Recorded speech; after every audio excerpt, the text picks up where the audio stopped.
makes for a pretty decent player. So we have high hopes for him, and here's an opportunity for him to show that he's gotten better over the course of the season.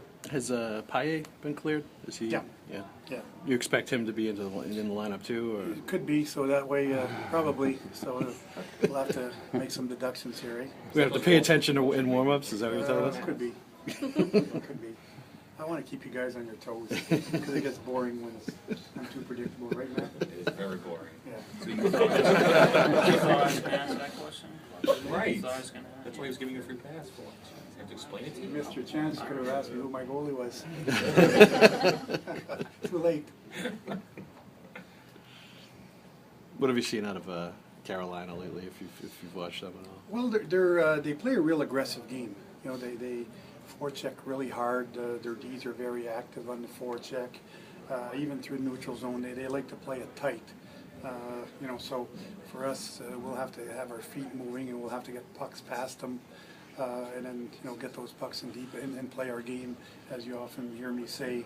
But they're a team again that is still battling for a playoff spot, and then nobody gives up at this time of year, and every point becomes important for those types of teams. So I said that many times. That although there seems to be games that should be easier than others, there's not. You know, whether it's a team fighting for a playoff spot, whether it's a team that's definitely out, but guys fighting for their jobs, and it just makes for some real tough games throughout the last month of the season. So, you know, we're no different right now. We like where we are in the standings, and to be able to stay there, you got to continue to play well. With Mazzaros skating this morning, just another example of guys kind of rotating in and out and getting different looks at things here. Yeah, absolutely.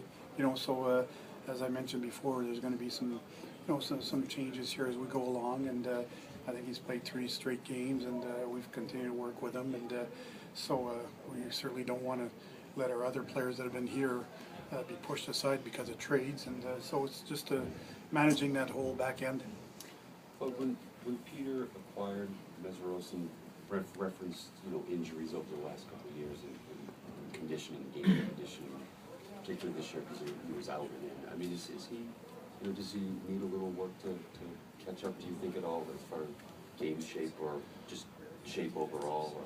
Well, anytime a guy doesn't play on a regular basis, it's always a little bit tougher. But I think for him, it's just getting used to our pace and our game.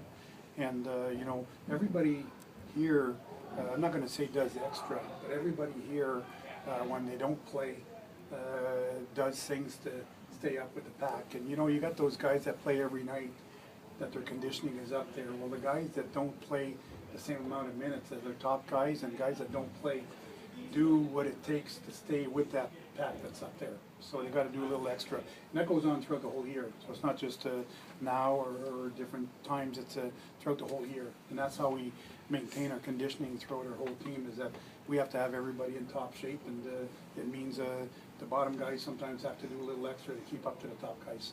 Have you